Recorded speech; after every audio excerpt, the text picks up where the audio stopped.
সজল ঘোষ তো 2024 প্রার্থী হয়েছিলেন, কিন্তু উনি তো হেরে গেছিলেন। তো ন্যাড়া বেলতলা একবার আসে শুনেছিলাম, উনি দুবার এসছেন, অসুবিধা নেই। আবার বরানগরের মানুষ তাদের নিদান দেবে, গণতান্ত্রিক পদ্ধতিকে তাদের নিদান দেবে, এ বিষয়ে আমাদের কোনো চিন্তাই নেই, সেকেন্ড থট নেই।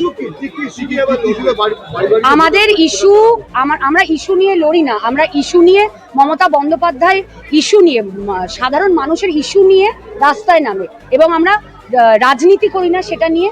আমাদের ইলেকশনের এজেন্ডা, আমাদের ক্যাম্পেইন উন্নয়ন হবে, মমতা বন্দ্যোপাধ্যায়ের উন্নয়ন হবে।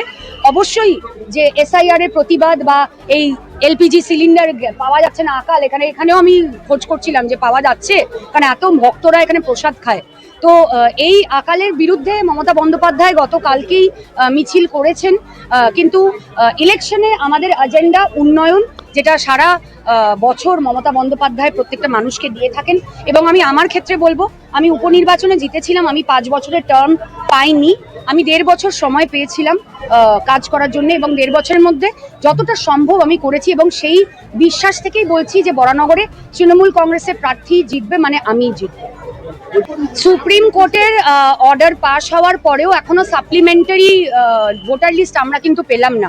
এই যে অ্যাডজুডিকেশনে এত মানুষের, লক্ষ লক্ষ মানুষের নাম অ্যাডজুডিকেশনে হয়ে রয়েছে, তারা জানে না এখনো যে তারা ভোটটা এই বছরে এই ইলেকশনে দিতে পারবে কিনা। এটা অনেক, হ্যাঁ না, এটা তো সুপ্রিম কোর্ট অর্ডার দিয়ে দিয়েছে, এটা তো ইলেকশন কমিশনের হাতে। এবারে আমরা তো অপেক্ষা করছি, আমাদের কাছে তো অপেক্ষা করা ছাড়া কোনো উপায় নেই। আমরা ল অ্যাবাইড করি, আমরা মানে নিয়মের বাইরে করব না।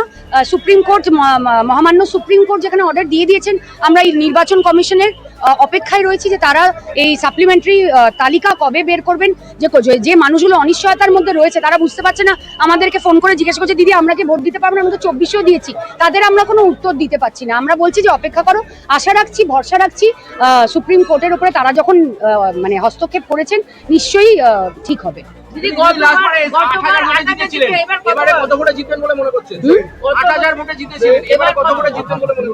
28,000 তো মিনিমাম হবে। হ্যাঁ, আমি কম করেই বললাম, 28,000 তো মিনিমাম হবে। আগের বারে আমি নতুন প্রার্থী ছিলাম বরানগরে, এবারে 1 বছর 1.5 বছরের এক্সপিরিয়েন্স থেকে বলছি মিনিমাম 28,000 হবে। Thank you. জয় বাংলা।